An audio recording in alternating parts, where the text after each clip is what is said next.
Hey there crafty peeps, it's Tegan here from Fits and Lola. Today we're going to be talking about the dreaded swatch. Why you should be making the swatch, how to make your swatch, and how to measure your swatch. Believe me, there is more to it than you think. First, the why. And look, it's just as simple as if you're making a garment or something that needs to be fitted, you need to have the correct gauge. Otherwise, you're going to have either a tight and stiff garment or it's going to be big and baggy. So your swatch is really critical. And there are things to look out for when you're about to make your swatch.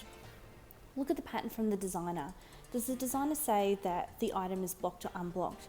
This will mean that when you do your swatch, if you're measuring it, it needs to be either blocked or unblocked depending on the pattern. This is super duper important, especially after blocking, because it may be bigger than you think. So let's move right on to how to make a swatch and the best way of doing it. When a pattern says you need to do this many stitches and these many rows to get a 10 by 10 or a 4 inch by 4 inch swatch, do not do that.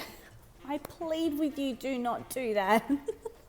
The reason being is when you measure your swatch, you're actually measuring the beginning and the end of each row, which does not include, funny enough, the stitch that you were making.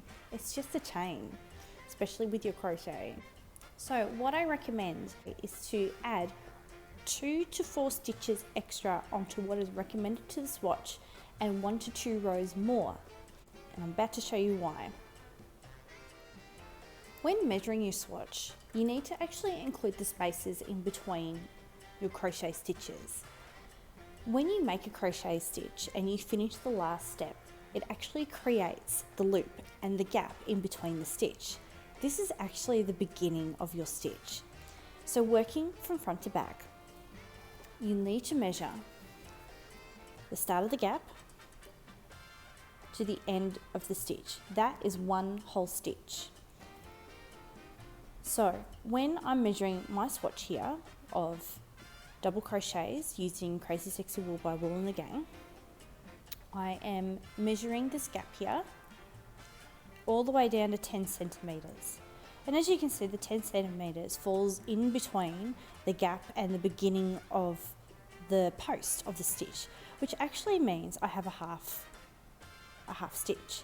So I have 1, 2, 3, 4.5 stitches. So 4.5 stitches for my 10 centimeters. Now measuring down so I can measure the rows. So I'm not going to go from the top. The reason being is when I'm putting a stitch into the top of it, it actually stretches it out. So what we need to be looking for is the rough top here. So looking there, that is the top of your row.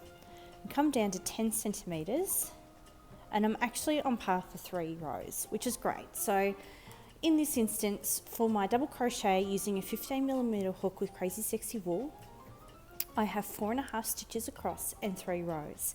And this is the correct way to measure your swatch. Designers should be doing it this way, testers should be doing it this way, and this ensures that you get the optimum amount out of your yarn and also the best fit for your garment. So what did you think of this quick little video about the dreaded swatch? Was there something that you didn't know that you were doing incorrectly? Was there something that I've missed? Tell me in the comments below, and if you like this video, make sure you hit that thumbs up button and subscribe to my channel. I hope you have an amazing day. Happy crafting! This is about crochet swatches, so here we go.